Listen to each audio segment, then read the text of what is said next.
നമസ്കാരം. നമ്മുടെ ഇന്ത്യയുടെ ചരിത്രത്തിൽ നമ്മുടെ ഏറ്റവും ബേസിക്കായ അവകാശമായ സംസാരിക്കാനുള്ള അവകാശം പോലും ഒരു നിമിഷം കൊണ്ട് ഇല്ലാതായ സാഹചര്യം ഉണ്ടായിരുന്നു എന്ന് പറഞ്ഞാൽ നിങ്ങൾ വിശ്വസിക്കുമോ?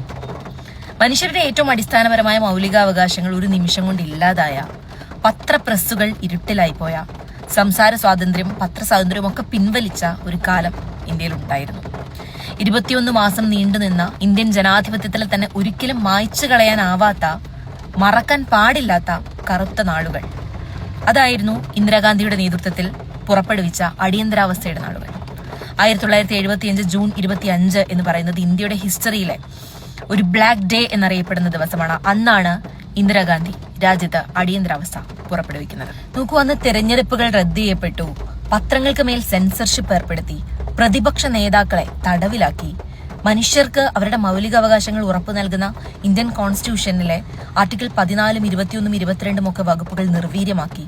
മൗലികാവകാശങ്ങൾക്ക് വേണ്ടി കോടതിയെ സമീപിക്കാനുള്ള അവസരം അതുപോലും സസ്പെൻഡ് ചെയ്തു. വൈദ്യുതി വിച്ഛേദിക്കപ്പെട്ടു. പത്രങ്ങൾ അച്ചടിക്കാൻ കഴിയില്ലെന്നുറപ്പായി. തൊഴിലാളികൾക്ക് അവരുടെ അവകാശങ്ങൾ വ്യാപകമായി നിഷേധിക്കാനും സർക്കാർ അതിനെ അടിച്ചമർത്താനും തുടങ്ങി. കെട്ടിടങ്ങൾ പൊളിച്ചു മാറ്റി.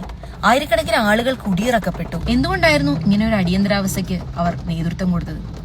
1971 ലോക്സഭാ തെരഞ്ഞെടുപ്പിൽ കോൺഗ്രസ് വലിയ ഭൂരിപക്ഷത്തിൽ ജയിച്ചു.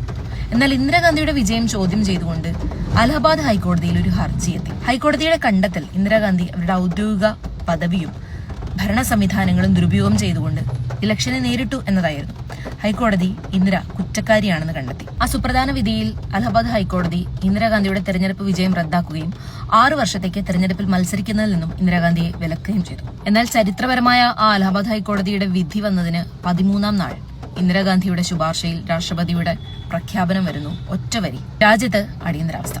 അങ്ങനെയായിരുന്നു രാജ്യത്ത് അടിയന്തരാവസ്ഥ പ്രഖ്യാപിക്കുന്നത്. പോലീസും പട്ടാളവും ഒക്കെ അടങ്ങിയ ഇന്ദിരാഗാന്ധിയുടെ സൈന്യം അന്ന് അടിയന്തരാവസ്ഥയുടെ പേരിൽ മനുഷ്യരോട് കാണിച്ചിരുന്ന അവകാശ ലംഘനങ്ങളുണ്ട്. പോലീസ് മുറകളുടെ കേരളം കണ്ട ഏറ്റവും കിരാതമായ മർദ്ദനങ്ങൾ ഉണ്ടായിരുന്നു അന്ന്. മർദ്ദിക്കാൻ വേണ്ടി മാത്രം പോലീസുകാരെ എന്ന സർക്കാർ പല പോലീസ് സ്റ്റേഷനുകളിലും അയച്ചു.